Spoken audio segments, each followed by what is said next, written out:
Welcome to Love Them Knives channel, LTK here, and let's adjust our camera a little bit. Okay, we've got, from Bastion Gear, we've got the Brat. The Brat in kind of a gray, gunmetal blue color, and then in black. They're an open design.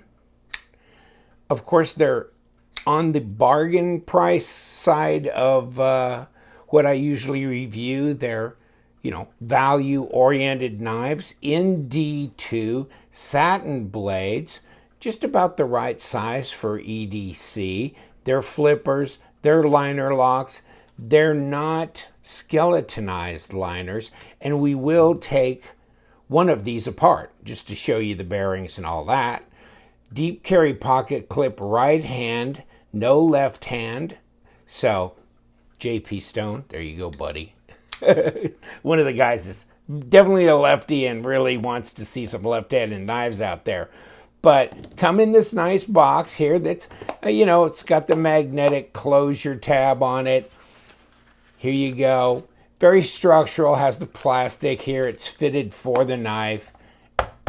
So, yeah, pretty solid, thank God, because a lot of times when I ship knives for knife sales and this and that, I want something that'll hold up if I put it in a padded envelope.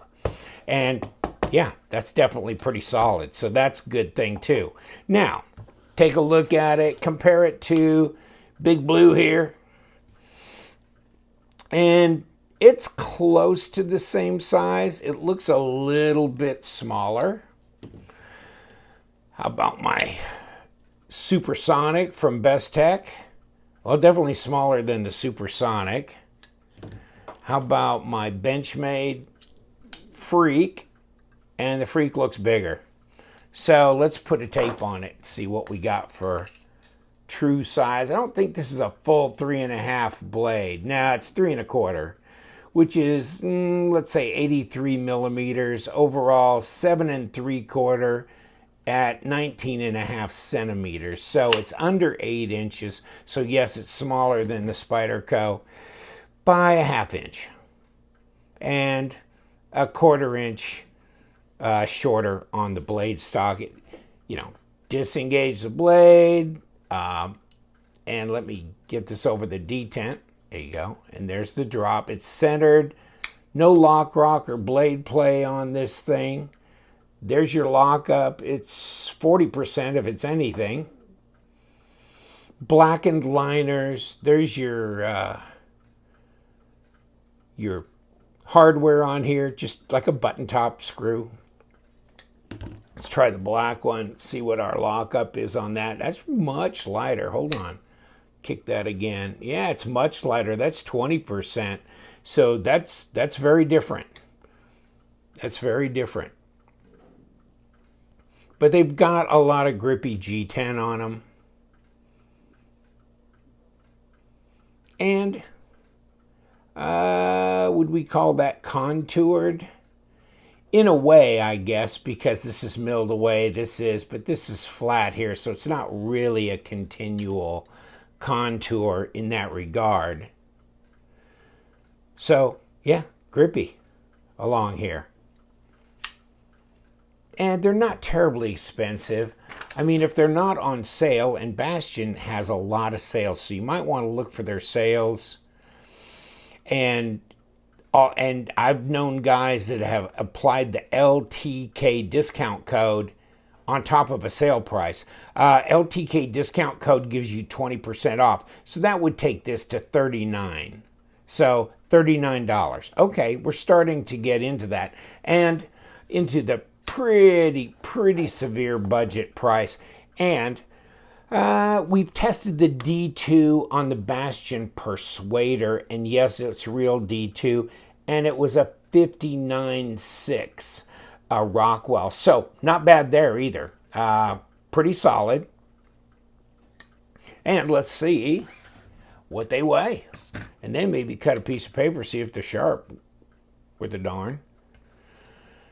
4.34 ounces, 123 grams. So, not terribly heavy.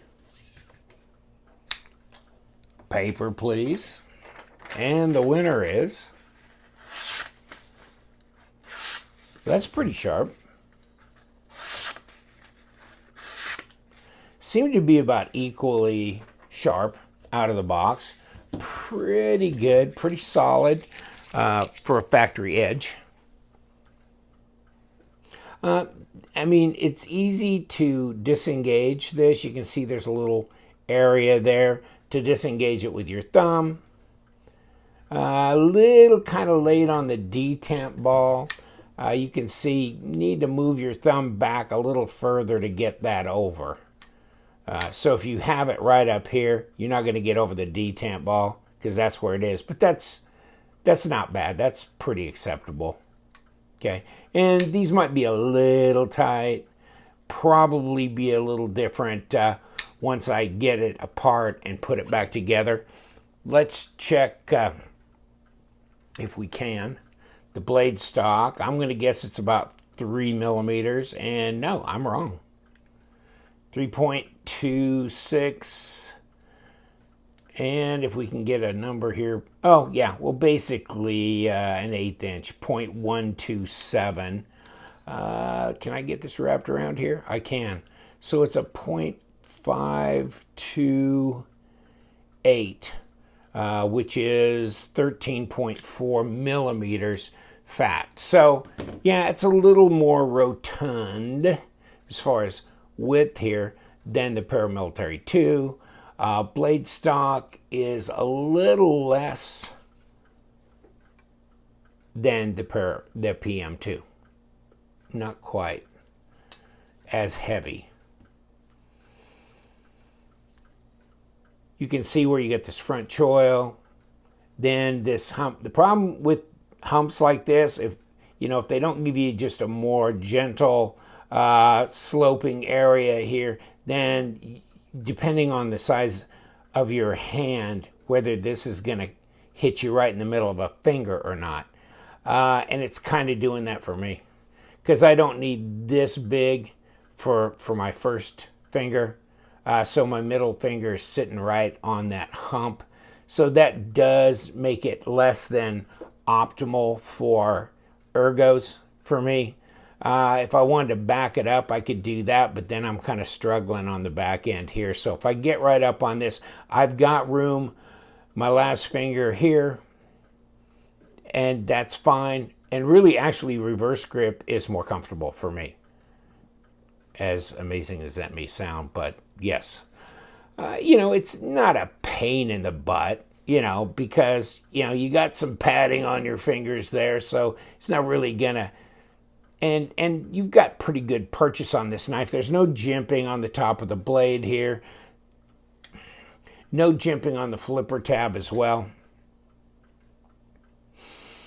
Got a lanyard hole in the back, so you can run a lanyard through there. And like I said, it's an open design, so there's no back spacer at all.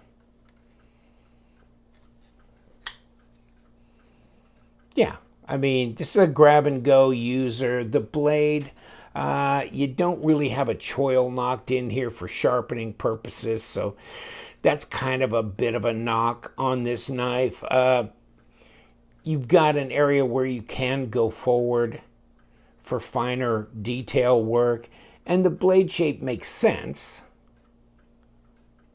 So you can do some piercing, some degree of slicing, and it doesn't look like there's a recurve. Almost, I was kind of wondering if there's just a little bit in there, but no, none to be concerned about there. So pretty straightforward in being able to sharpen it.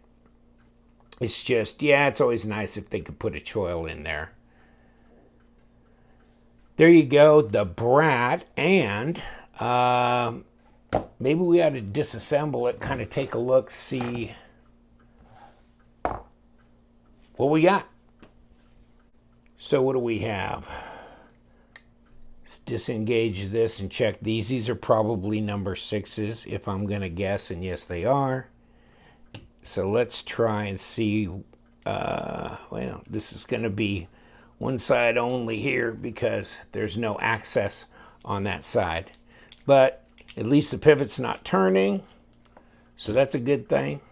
Maybe there's a D shape in there or something that keeps that from spinning. I think we're good. Oh, good, we unscrewed the other side. And that's when you get these standoffs, you'll turn one side and then the screw on the opposite will fall out. It happens all the time. Let's see if that happens with the second one. No, of course it'll come out on this side. So we got opposite sides. Lovely, lovely. Well, come on.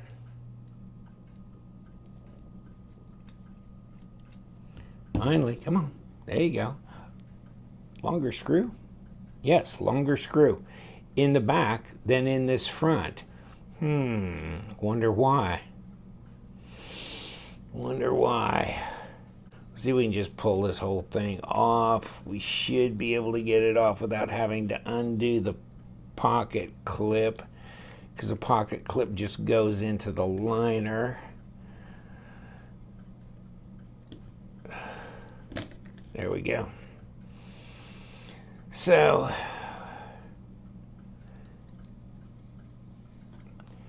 kept the screw on this side, but the screw on the other side fell out. Then this screw came out, but the other screw on the other side stayed in. So back and forth.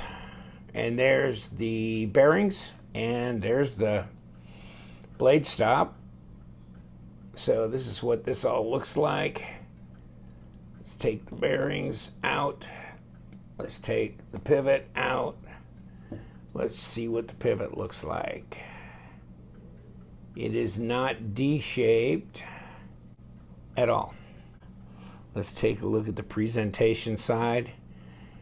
I don't see any little mark or hump or section where that pivot would stop from spinning. So basically it's a round pivot that if you put too much Loctite on the screw side, you are going to have a difficult time because you're going to turn this whole pivot, because it's not a D-shaped pivot, and there's no notch in here that fits with the underside of this cap that will prevent it from turning either. So you're all better be careful with how much thread locker you use on your knife. And there's your blade with the detent track, detent hole, everything. Looks pretty good. Got it cleaned up.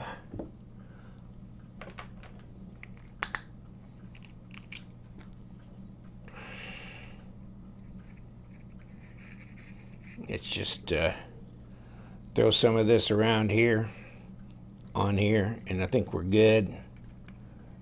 A little in here, a little in here, and we can put the blade on,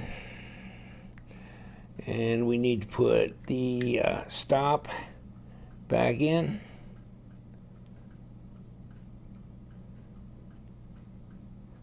Okay, there you go, just like that. Bearings back in, and then these of course are already in their position, the standoffs, because they got retained by the screw. And of course I never did take the pocket clip off to separate the scale from the liner. Didn't think it was that important. And there's the little detent ball, and that's also not ceramic. So let's see if we can join them up again.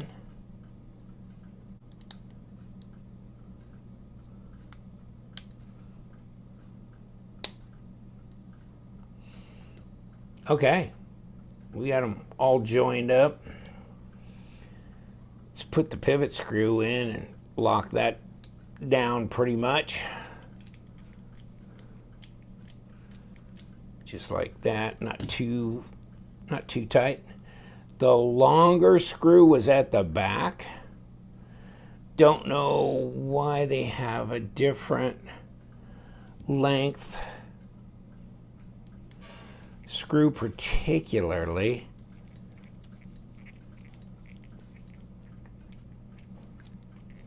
and it's locked down. It doesn't look like a different depth necessarily here. Here's the front.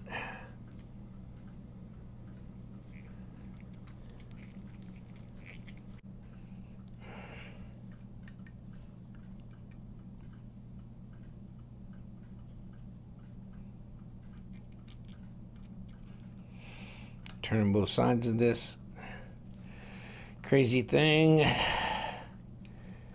Seemed like it. I'm locking it down on this other side. Yes, that's driving it right to where it needs to go, and these look good. This is all locked down. Keep an extra number 6 out here. All right, are we squared up? We look pretty close. And no blade play. Bastion Brat, all back together, ready to go.